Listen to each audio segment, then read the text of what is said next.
We'll cover complex examples and variations of the if function in a few minutes.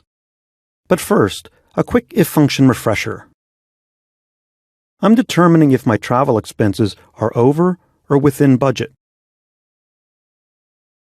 If the actual expense is greater than the budgeted expense, status is over budget. Otherwise, it's within budget.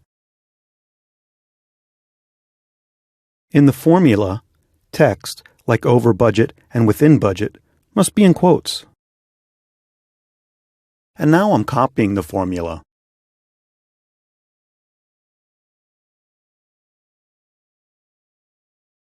Now I'm determining if a category of merchandise requires a shipping surcharge.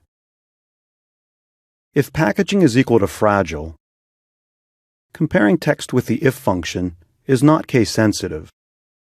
The surcharge is $75. Otherwise, it's zero. I'm copying the formula again.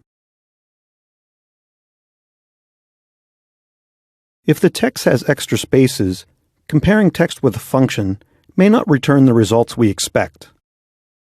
The text in B3 has a leading space, and it's not returning the results I expect.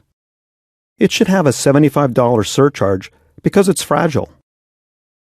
Getting this wrong would take $75 per mistake out of our revenue. Adding the trim function to the formula will help. The trim function removes spaces from a text string except for single spaces between words.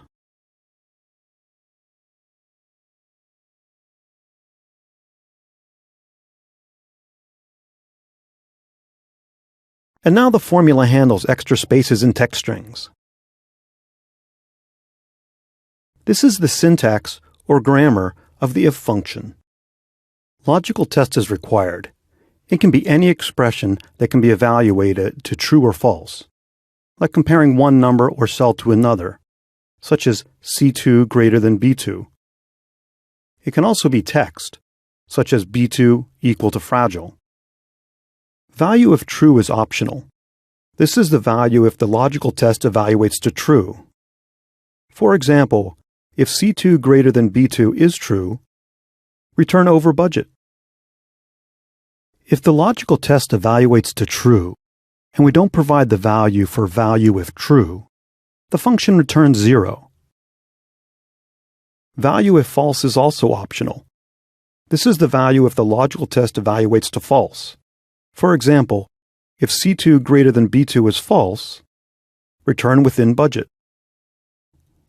If the logical test evaluates to false, and we don't provide the value for value if false, the function returns 0.